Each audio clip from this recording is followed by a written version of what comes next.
Today on Huddle Up, we have Jarrod Bunch with us. Dave, an amazing story, lots to talk about. So let's get started and bring in the huddle, Jarrod Bunch. Jarrod, thanks for coming on with us. We really appreciate it. I appreciate you having me. It's great to be on and have some conversation with some old comrades. I know it is so much fun. I played in a golf tournament yesterday at Allegheny National or Allegheny Country Club, and a lot of old guys that are from this area that have played for the Steelers and all around. And it's so good to catch up with people that kind of have been there, you know, in your shoes and done what you've done. And so it was a lot of fun, and we really appreciate you coming on. And the first thing we always ask and what we want to talk about is when you were living in Ashtabula, I think I said that right, Ohio. Good. Very good. Very good. What was the influence? What started you in sports? I was the youngest kid on the block. So I had an older brother, and we, back then, we're talking about the 70s, we loved to play football out on the street. And I was the smallest kid playing against all the older kids and bigger kids. And I wanted to play, and I got tough by playing against the older guys. When it came time for me to play against kids my age, I was like, ooh. Oh, you can't cover me. You can't tackle me. So it became very competitive that every time I went to play, I was either the big kid on the block or the little kid on the block. And that just something that stuck with me all the way through. I saw that I could use it to my advantage to take advantage of my position. I was a big running back, even in Little League. So did you play all sports growing up? Yes. And actually, I was, I love football and baseball. I was a really good baseball player, too. What position did you play in baseball? I played center field. Center field, pitcher. I clean up. I was a big hitter. And most people thought that I would be a baseball player because of how good I was. I played, all-star team. We almost went to the World Series when I played 13-year-old. We lost in the Nationals.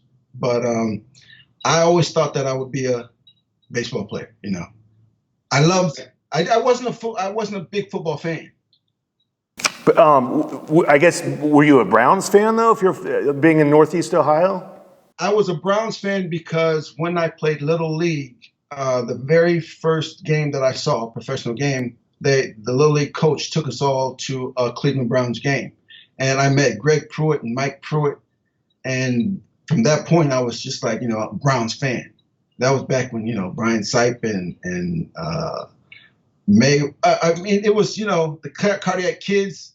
So I loved the Cleveland Browns. My town was either a Cleveland Brown or Pittsburgh Steelers. And was it all Ohio State? It was a lot of Ohio State. Nobody was Michigan. Nobody, period, was Michigan. We had the people who did follow football, Ohio State was it, as far as college football goes. But there was only a few that went to Ohio State, so there really wasn't a lot of banners and all that other stuff, but it's just fans. The reason why I didn't like Ohio State was I was from Ohio. I played my high school. We were not a good team. We won 2 games my senior year. When I was in the 8th grade, the high school team won their first game in 5 years. They were 0-50. They won the first game in 5 years. My brother was on that team. And we just weren't a good team. So when I started playing, I started as a sophomore both ways.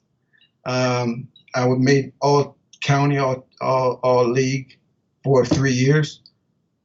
But I never rushed for 1,000 yards. So Ohio State never came, they started recruiting me because other schools recruited me. Because North Carolina, Michigan, Virginia, West Virginia, they started recruiting. Then Ohio State was like, oh, okay. They never, it was like, so I was like, you guys aren't happy. You don't want me. I don't want to go to you. Right. It's too late at that point. Yeah. Yeah. I went to one game, as a recruiting trip, but I was like, nah. Well, you hear those stories all the time because I left Pittsburgh and went to Tulsa. And Pitt never recruited me. Penn State wanted me to play linebacker. But that was like way after I was getting recruited by everybody else. So I know how you feel. And you get that feeling of they don't want me and it's too late now. I'm going to go somewhere else. It's too late. Yeah. Yeah. And I was actually recruited by Michigan as the first school that sent me a letter. And my first quarterback coach with the Redskins was Cam Cameron, who was at Michigan. Cam, when my first year at Michigan, Cam was a graduate assistant. Right, exactly. So he was recruiting me out of high school, and I said, Cam, what happened, man? I was getting these letters. I was so excited. He goes, well, we got the quarterback that was better than you. And I started laughing. I said, oh, okay. So then once they got him, we threw your stuff in the trash. So I was like, all right. But I was really excited. I was hoping I'd get to go to be a Wolverine, but it didn't happen. So you do all these great things. You're playing sports. Now, was your family really involved in everything you were doing? Yeah, my mother and father, they divorced when I was 12. My father, he still came to my games and supported me when he could. But my biggest issue in going from junior high and high school was that it was a small town. The football team wasn't really good, and no one had ever gone on and earned a scholarship to go to a Division I school. So when I was playing, it was like, why would anybody come watch you? Why would anybody recruit you? And what was happening is I started competitive weightlifting, and I was running track. And so they would see this big guy who was winning all of the weightlifting competitions, throwing the shot, winning shot, and then go win the 100, and then run the anchor on the 400 relay and win. And so I won the 100 at the regionals, going to state. And they were like, who is this guy? So What'd you run? What was your time? The schools were going to the other schools. And the other schools were saying, you got to check out this guy in Ashtabula. I mean, he's winning all these competitions. He's beating us. You got to go check him out. So that's how they started. It was more like what I was doing off the football field. And I was a good student. I had a 3.0. So they were like, oh, man, this kid fits right into our mold. Wait, I read somewhere you pole vaulted. Is that true? Or I had the school record in pole vaulting. I mean, you must have been the biggest pole vaulter in the world at that point. No, but see, no, and I did it as a sophomore. I set the school record as a sophomore. I was, I weighed 185 pounds, and I did 13.6, and I got, the next year when I was like 195, 200, I would just do pole vaulting if we needed the points. So I would run and throw the shot. My biggest event was the disc, and when we needed points, I would do it. So what was your best? What was your best time in the 100? 10.9. 10.9. Pretty good. 10.9. Yeah, 10.9. But I didn't run that, and I won the regionals at basically 11 flat, 11.0, and then when I went to the next, right before state, and I ran a slow time, and I came in like 5th, so I didn't make it. But then that's when I went to state in the disc. Oh, wow. Yeah, disc is hard to throw. It's hard. It really is. It takes talent. You better be aimed the right way, too. So I have the school.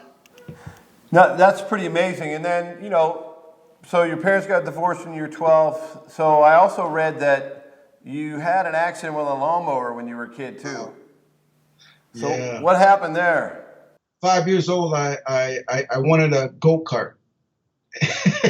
So we had a riding lawnmower. So I thought I was going to use the riding lawnmower as my go-kart.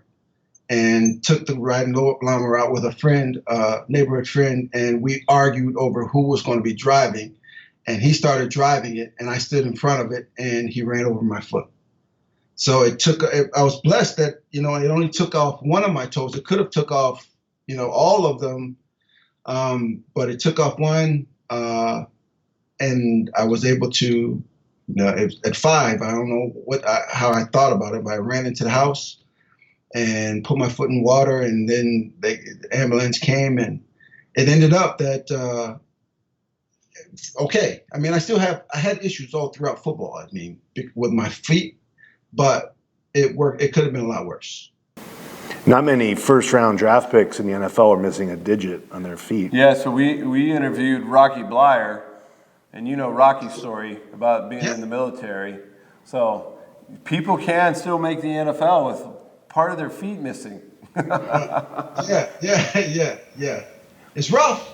Hard. It had to be, but that's when you're young, we always say this, when you're young, you can overcome those kind of adverse situations because you just got to go, you're going to heal and you're going to go out and run. As we get older and we have injuries, it's harder to overcome them, mentally as well as emotionally. I'm getting that right now. I'm getting it right now. Right now. Well, Jarrod, now you're having a successful high school career in multiple sports. When did you start getting the recruiting we were talking about earlier? When did they start sending you letters and you had a good feeling you could play? Well, when I was a sophomore, then they didn't allow freshmen to play on varsity. So when I was a sophomore, I started both ways. And I started getting, I remember my first letter I got was from Weber State. Weber State. And you asked me a question, where were you going to school? I was going to Weber State. That's in Utah, I think, right? Yeah. That's way out in Utah. Yeah. So that was my first letter. And my athletic director at the time, he said, I want you to come in, tell me all the schools that you want to go to. I'm going to help you write a letter, tell them just to put you on their radar. And he said, I'm going to personally make sure that each school gets the letter that you write. And so I did that. And then I started getting some letters as a junior. And because of my athletic director, then they really just started pouring in. And again, because of our program, that was unheard of.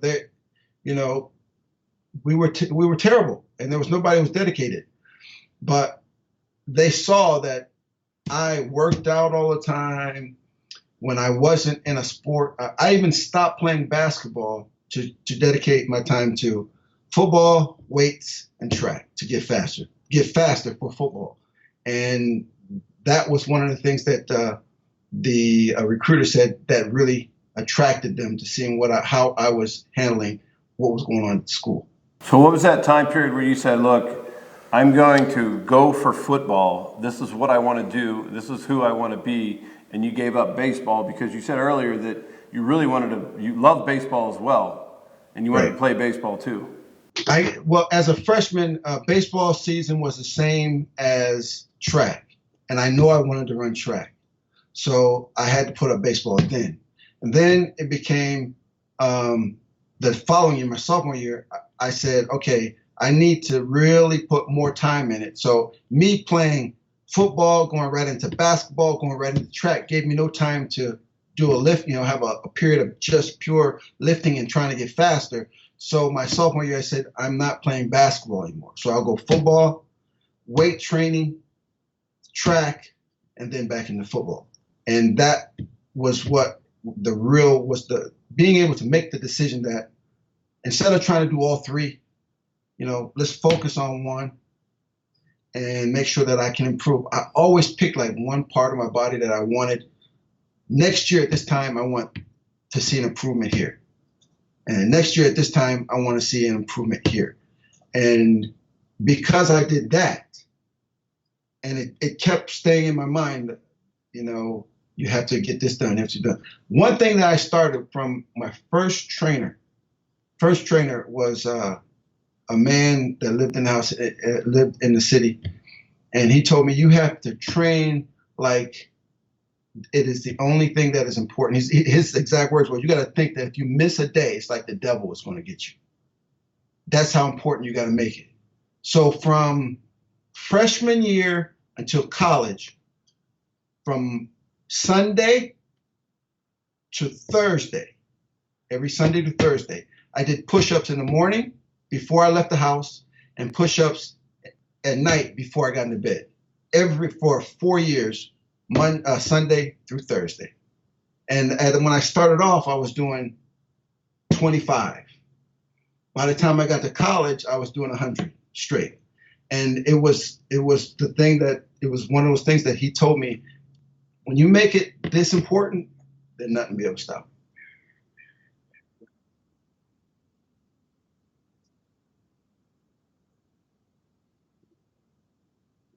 Well, he was the one that instilled that type of training in me.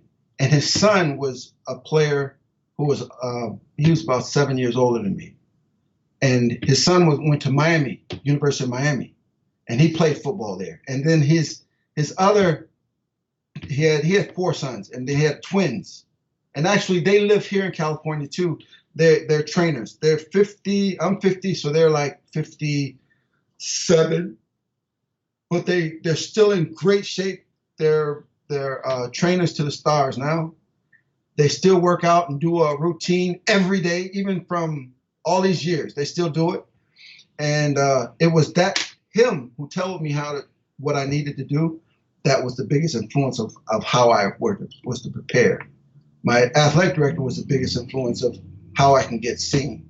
And then putting those things together with the experiences that I had from the town, some for me, most against me, was what I wanted to push to either prove them wrong or to prove them right. And the people who proved right was like my mom, my dad, my family, my church family. My church family was a big, big influence. That's why when I signed my first contract, I gave $120,000 to my church. That's great. Well, tell us about the first time you met Coach Schembechler. That must have been wild. From Ashtabula and then Schembechler, I imagine he came into your living room, or? He came into the living room, and he came and met with myself, my mother, and I didn't know the extent of his popularity, And so when I was telling people, Bo Schembechler's coming over to my house tonight, they were like, what? No, And it was, when he came in, what was different about him and the other guys is he is a straight shooter. He didn't give BS. He was like, look, your son is good. I want him. I'm going to make sure he gets a degree. And my mom, he is the one that got my mother really, because he's like, I'm going to make sure that he does everything right. You see, where our program is about teaching the kids to become men. And I'm going to make sure that he becomes a man, and he's going to do it the right way. We don't cheat at Michigan. He's going to do it the Michigan way. And that's when he said that to my mom, she was like, okay. Yeah, she wasn't having anywhere else. Right. Michigan was not my first choice. What was your first choice? I had made my decision that I was going to University of North Carolina, Chapel Hill. Yeah, and the reason why I was going there is because the campus was so nice. It's beautiful, and the women, the women there. When I was there, it was like, woo. And then I started thinking, man, it's going to be really hard to concentrate and stay focused with all these distractions. So, and my mom would say, if you go to North Carolina, I could only come there maybe once a year. But if you went to Michigan, we can come to a few games. And as a matter of fact, from my house to Ann Arbor is closer than my house to Ohio State. Wow, didn't know that. That's pretty good. And if you go south, the women wear less clothes. And if you go to Michigan, they're always bundled up, so you don't get to see them ever. So I can understand your thinking in that. You really were focused on football. But you mentioned before that you talked to Cam Cameron. You knew who he was. He was my first quarterback coach at the Redskins. They had really good pro-style offenses at Michigan when you were playing. Do you think that you learned a lot before you got to the NFL about how to really play the game when you went to Michigan? I think yes. And I think it's because of the time and the style of football, what it was. Offenses change a lot all the time. And Michigan, man, and back then in the 80s, it was about run first. That was all they said. You got to run, establish the run to open up the pass. We ran the ball 80% of the time. I mean, there was drives that we would have one pass. We can have a 20 play drive and it'd be one pass, two passes maybe. But we just ran, and that's it. If we had to pass. Who was your quarterback? My first year quarterback was Harbaugh. Okay. Harbaugh. And then when he graduated the next year, it was a guy named Michael Taylor and Demetrius Brown. They were there for a couple of years, 3 years. And then my fifth year, it was Elvis Grbac. It was Elvis's first year. Now, how did Harbaugh treat an incoming freshman? Hey, it was great, man. I had a great time with him then. We still would talk. I mean, it was a great situation at Michigan all around with the school, with the program, with the weight training, with the support that they had, with the support from, that Michigan man mantra. As long as you worked hard, you were okay. But what Bo did was, if you didn't work hard, he did not like you, and he told you he didn't like you. You could fix it. If you started working hard, he would start warming up to you. But if you didn't, he'd tell you straight up, I don't like you. You don't work hard. I bet that wasn't just on the field either. Probably had to be in the classroom as well.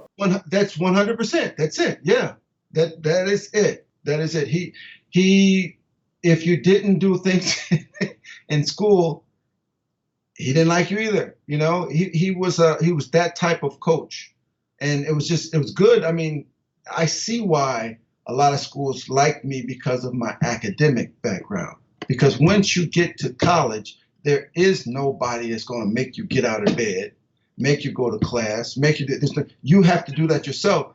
And we had guys that were A students in high school that got there and just couldn't get out of bed. And they had to send them home. Yeah. Hey, every year that happens. And I had that happen to me in college as well. It's just not made for some people. I had two roommates from Philadelphia. They went back home. They couldn't handle it. Yeah, that's it. Bo was the type that was like, hey, I'm going to tell you right off the bat, if you can't handle it, you're going home. So you're going through college. You left high school. There was a smaller Jarrod in high school. I assume he got a lot bigger by the time you were a senior in college. Yeah, I was always a weightlifter, I mean, so I forgot one of the things in high school is one of the things that got me a lot of attention was I set a world record in weightlifting my junior year. So that really opened up. So I was always big What was the world record? I did deadlifting in a competition, Ohio Championship. I was 16 years old. I weigh 198 pounds, and I deadlifted 600. That's crazy. 600. So that got me a lot of attention, and I always trained. And so when I got to college, I weighed 210, 215. And so every year, so the first year was 215, second year was 227, third year was 235, fourth year was 242, and fifth year, so it was just like that. So, so what was it like the first time you walked in that weight room at Michigan compared to Ashtabula's high school weight room? I couldn't believe it. This is what a weight room really looks like. I used to work out at the YMCA. We had a universal machine with the four things at Ashtabula. Universal machine. That was our weight room. That was our weight room. So when I got to Michigan, and then I got at both parts. When I first got there, they were still in the little facility, a little house. And my senior year and fifth year, they had built Schembechler Hall. So that was even better than what before. And now, if you go back there now, they redid that. And that's even, it's. Yeah. Well, how about the difference in game days between Ashtabula? I don't know how many people you had in attendance there, and 100,000+ in Michigan. Wow, man! You know, the first time walking through that tunnel, and you see, you're in that big place, that big stadium. It's you have to get. The coaches would tell you. I mean, and Terrell Burton was my running back coach, and he really was good about talking about what you need. Look, we're playing in a huge place. Don't worry about all eyes on you. All you got to do is make sure you do your job. We're running one play. You have a specific job to do for that one play. If you just stick to that, you're okay. Don't worry about the other stuff. It takes a little while to get that. And my very first play when I was playing after my redshirt year, kickoff return team, I started looking up and, looking like, oh, yeah, like I was all pumped up. And I got, very first play, the kickoff, man. They brought the smelling salts out? Ooh. The biggest hit of my entire career was that very first play. Woke you up? It was not good. Well, welcome to Big Ten, I guess, huh? Yeah. Who was it against? It was against Notre Dame. Oh, yeah. Notre Dame. And I remember the guy's name was Brandy Wells. You remember his name. Yeah. You got the license plate of that truck that hit you. Oh, man. And what I did, Bo liked for the helmets to be really tight. So he would tell everybody to pump it up really hard so it's really tight around your head. And that was through camp. So for the game, I'm like, I'm going to take this air out. Let it be comfortable. And I took all the air out. Oh. Yeah. Did your helmet come off? Yeah, it took all the air out. So my helmet was like, Yeah. And bang. So after that play, my helmet was always pumped up with a lot of air. Yeah. Hey, live and learn, I guess. So you had a lot of success at Michigan as a team. You guys went to how many Rose Bowls? 3, maybe? Three. We went to 3. Yeah. We won 4 Big Ten championships while I was there. We won or outright or tied 4. And we won 1 and lost 2 Rose Bowls. And one of those Rose Bowls was Schembechler's last game, right? That's the one we did lose that to USC, and that one was a rough one. That was a hard one because we could have won that one and we could have won that game. We should have won that game, but it just didn't work out. Last drive always hurts you, and that was it. We lost. So you had a lot of success and experience in college. You go, I'm assuming you went to the draft. You went to the combine and everything. Yeah. And I didn't go to the draft. You didn't go to the draft? Nope, didn't go. Went to the combine. My thing was, the combine, before the year started, I knew that I thought about not playing my 5th year. I considered not playing because I had graduated. And I was having a problem with the same foot that my toe was cut off. I was having a serious problem with my foot, and it hurt just to walk. So to play and go through all that, I was considering not playing. And then Leroy Horde, who left early, and he and I were splitting time all the time. He told me, he's like, Bunch, man, they got you rated as the top fullback. I wouldn't leave if I was you. I would play again if I were you. So that's why I ended up playing. So I went into the season knowing that I was the top rated fullback. We went through, then when I got to the combine, I was still a top-rated fullback, but now I was rated as a running back too. I was rated as a top running back. So I wanted to show people that even though I only had 500 yards, it was because I only had 100 carries. Right, right. 5 yards carry, pretty good. Yeah, I was a fullback. I never lined up at running back. I always lined up at fullback, and all my carries came second and third. They knew we were going to run, you know, and I still averaged 5 yards a carry. So when I got there, I didn't have any play. I didn't play with anybody. I didn't talk to anybody. I'm talking about the other athletes. I was there for business. Period. I didn't go out. I went there to work out, to get interviewed, and to see medical staff. That was it. And when I got there and did it, they were like, "Oof." So did you have an idea who was going to take you in the first round? At first, I thought I was going to Washington at 19. And then I thought I was going to Miami.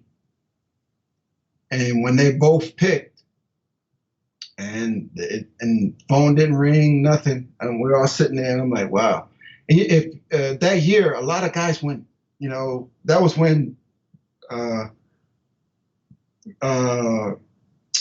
Rocket went to Canada instead of being in the draft. So no one knew what was going to happen to the draft. Now it's like, okay, who's going to be the number one pick, and whoever goes first, then that will determine what's going to happen with the rest of whoever.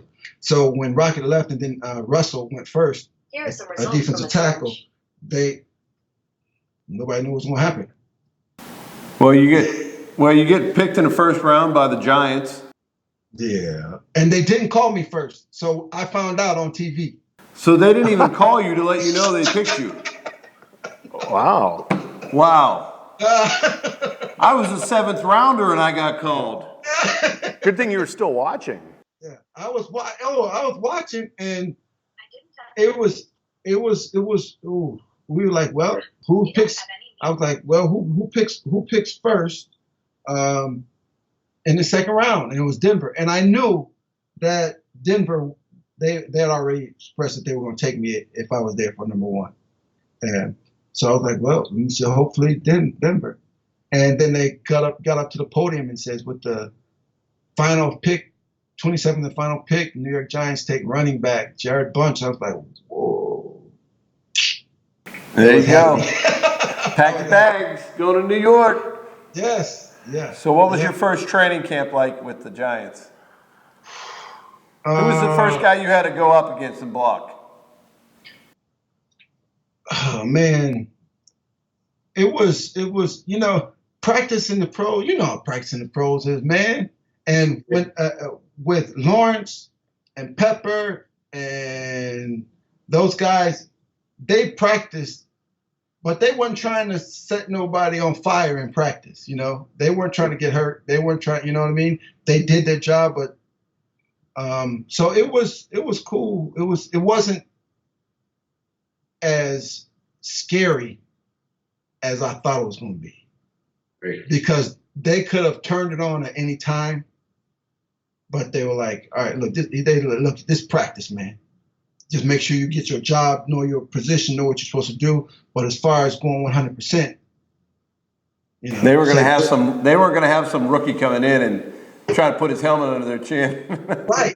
And I was a big guy too, you know. So it's like, man, we ain't trying to do all that. Hey, slow down. Yeah, I've heard that before. So how were the practices run? I mean, back then we still had really good 2-a-days, and they went on for 4 weeks, and you know. But I'm sure that team, some of the veterans took over and said, "Yeah, we're not going to do that much, coach." Oh yeah. Oh, Lawrence would look through the schedule. You say, I don't need to be there for that. I don't need to be. All right, so I'll be at practice at this time, right? So he would show up at a certain time. As far as the rest, we practiced, but it wasn't. You know, it was hard, but it wasn't ridiculous.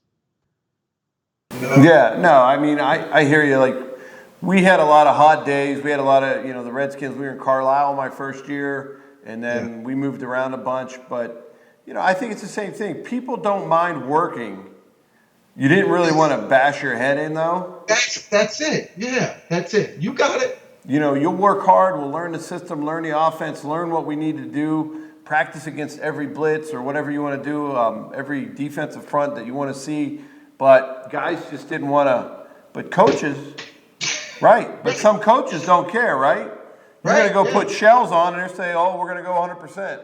Well, how are you supposed to do that? You know what?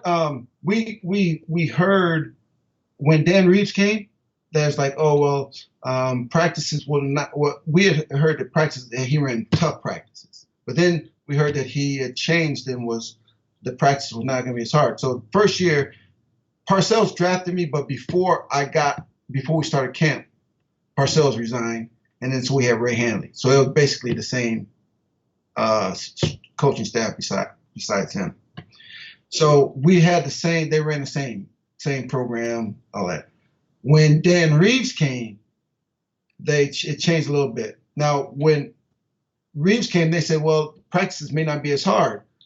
The camp, we never went pads, two padded practices. So we would have either shells in the morning, pads in one in the evening, or so never had pads, two practices together. And it would be two practices on one day, one practice on the next day, two practices on, like that too. Yeah. Well, you had a lot of playing time as a rookie, didn't you? Well, they didn't know what to do with me because the year before they took Rodney Hampton, and Rodney made really good running back, and they had Maurice Carthon, who was a really good blocker. So when they put me in was in running, passing situations. They would put me at the H-back. And back then, that was when H-back was only Redskins was the only team that was really using it. So we started using it a little bit. So when we put in the H-back system, I was the H-back, and they'd take Maurice out. That was it. But as far as lining up in the backfield fullback, I hardly ever played that the first year. That was Brian Mitchell for us when I was there. He'd come in third down situations, play that H-back, was smart. You love, as a quarterback, you love having guys in that can pick up protections because third down, they're trying to get you off the field. They're going to bring different blitzes. And so I'm assuming that you were really good at all that stuff. And probably no nickelback wanted to come up and have you hit him under the chin when you were in the backfield. Exactly. Yeah. So who was your quarterback then? Was that still Phil? Phil, and I always had Phil, and then up until the last year was Dave Brown. Oh, okay, yeah, yep. Yeah. From Duke. And actually, when I went to the Raiders, it was Hostetler who was there. So my first year we played together. Hostetler played with the Giants when I was with the Giants my first year. And then when Haas went to the Raiders, after I left the Giants, I went to the Raiders. Yeah, Haas is a good dude. I played with him 1 year at the Redskins. He came and was a backup, but he was a big-time prankster. Haas loved to play practical jokes on everybody. Yeah. So you end your first year, you get some playing time, you get your feet wet, you go into your second year and you have a bad injury. Part of our show is about how you can overcome all these odds that were thrown at us. People lose their jobs, they have other things, problems come up, and just hard work and keep battling no matter what happens to you. And I think you're the epitome of that. So can you tell us a little bit about what happened that second year? Yeah, well, the second year is when I was off. I had a good year. Second year. So then in your third year. It was a third year. And coming off that second year, I was the Giants Offensive Player of the Year, averaged 5 yards a carry, and I was third in the league or tied for second in the league. So I came into training camp thinking, oh, boy, I'm like, oh. But Dan Reeves came. And Rodney Hampton held out. So for camp, I was running at tailback, and we were running a lot of one back, so it was me. And in the first scrimmage, I tear my knee up. Oh, were you running? Did somebody tackle you? Yeah, it was scrim. It was a scrim. You know, usually scrimmages against number one team is usually not tackle, right? But Dan Reeves, it was tackle, and the guy hit me from the side. Defensive tackle who he was trying to make the team. You know, he didn't make the team, but he tried to make the team. Hit me from behind and the side, and I tore my MCL and I tore my retinaculum patella tendon. So that created the problem. But it wasn't so much that it was torn completely. So I didn't have. So they like you. Oh, you don't need surgery. So when I was out for 3-4 weeks. Started coming back, started playing a little bit, and the first game or whatever, I fumbled. I fumbled the ball 2 times in one game, and that was it. They from that point they wrote me out of, like, they didn't write any plays for me. And what had happened was I didn't know it, but I had pertussis, and which is whooping cough. And it was creating, you know, every time I got tired I got weak. And I was like, I don't know what's wrong, something's wrong. So they started sending me home, and for a month,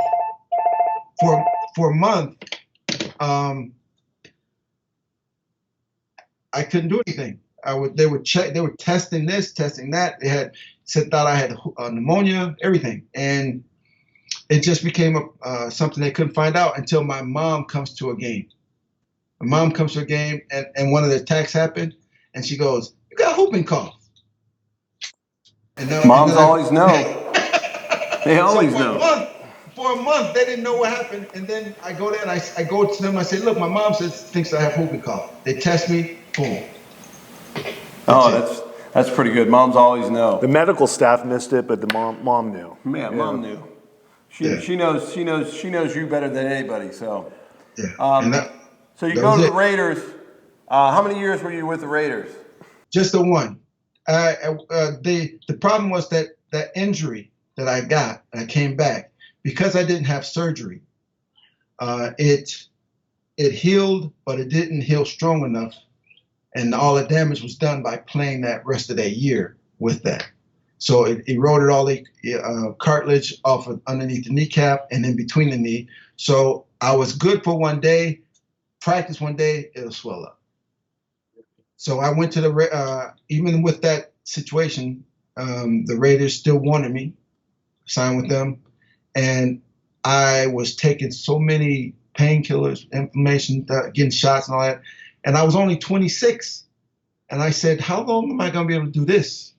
So I said, you know what? I'm going cold turkey. I'm not taking any more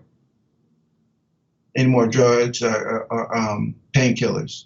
And I couldn't perform. I couldn't do nothing. I mean, I could do it as much as I could, but my mind would say, run over there. By the time I started running, the guy was past me. So they just like, we're gonna have to let you go. So were you into other like business ventures while you were still in the NFL? Not well, kind of, because it was the LA Raiders, and I was here in Beverly Hills and Los Angeles, and that's where all entertainment goes on. And the girl who I was dating at the time, she was in entertainment, and I started getting requests to, just off of this person, they want to see you. And based on them wanting to see me and saying, look, we think that you got a good look to do this, to do that.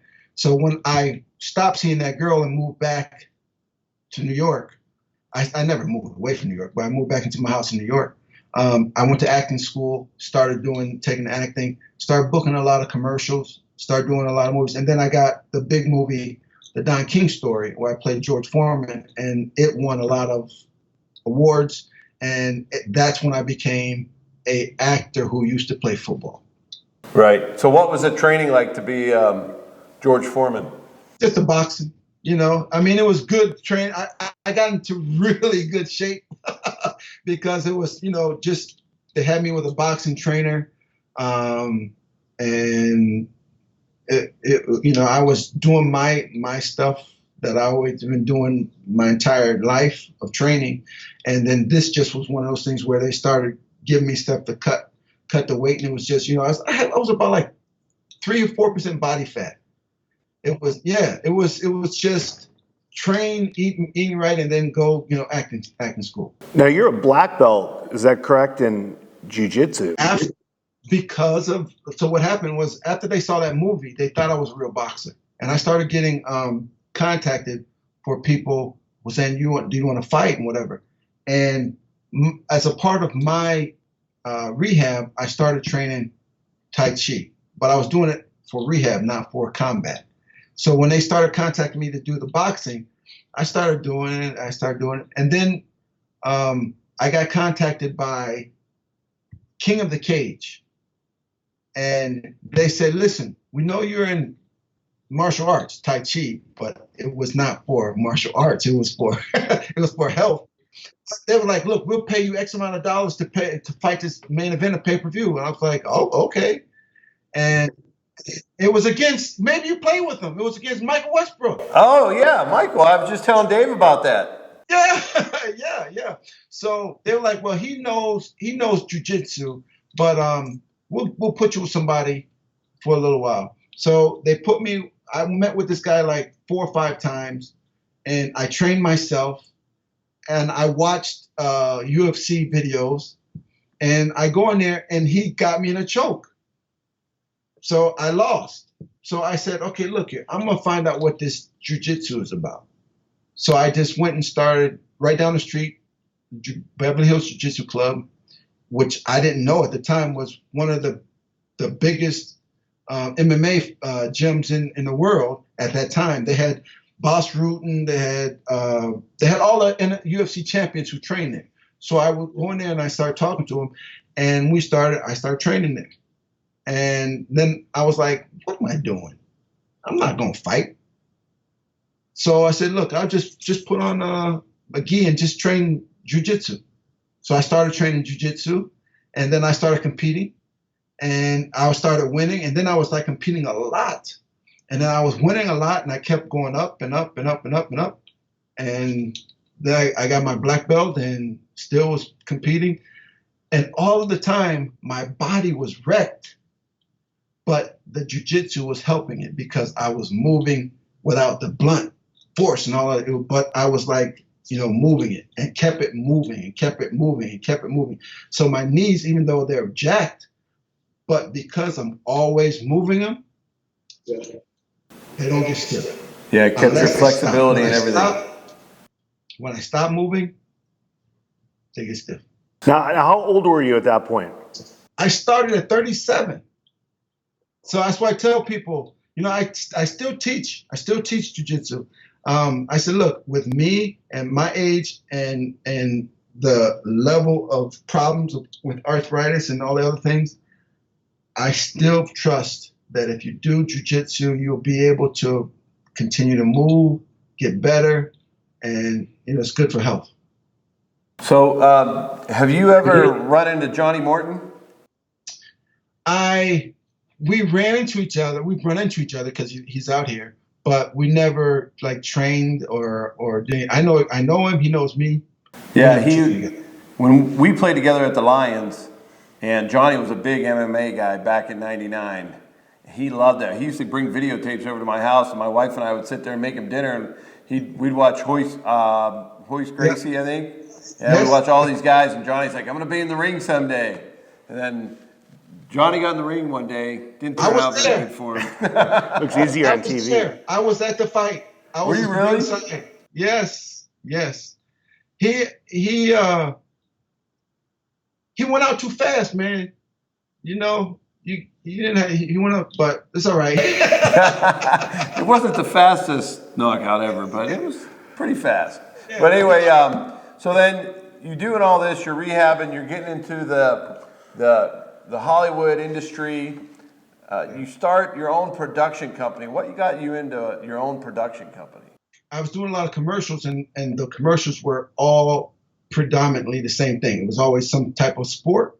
And then they were always asking me, was this real? Would it really be like this? So, and there was a company, 1 or 2 companies that were out there that was doing a consulting type of thing. Or you would contact them to you want these type of players. So I was like, man, I can do that. So everything that I was doing, I started the production company that would say, look, we offer this. We're offering opportunities for we specialize in sports stuff, things that deal with sports, and we want to come up with our own content.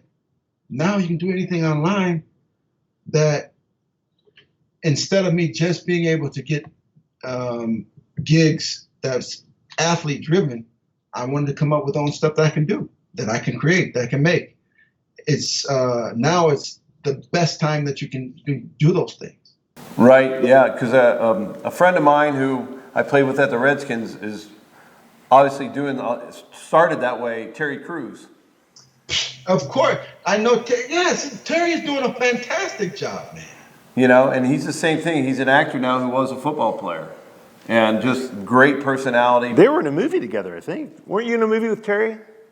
We did, yes, we did it. We did a thing called, I forgot what it's called. But yeah, we have worked together. But we're friends. And he was drafted in '91 also. And he went to Western Michigan. He went to Western Michigan. So we've talked many times, and he has done a phenomenal job, man. He when he told me when he came out here, he wasn't thinking about acting. He was trying to be a writer. Right, and he's a great artist.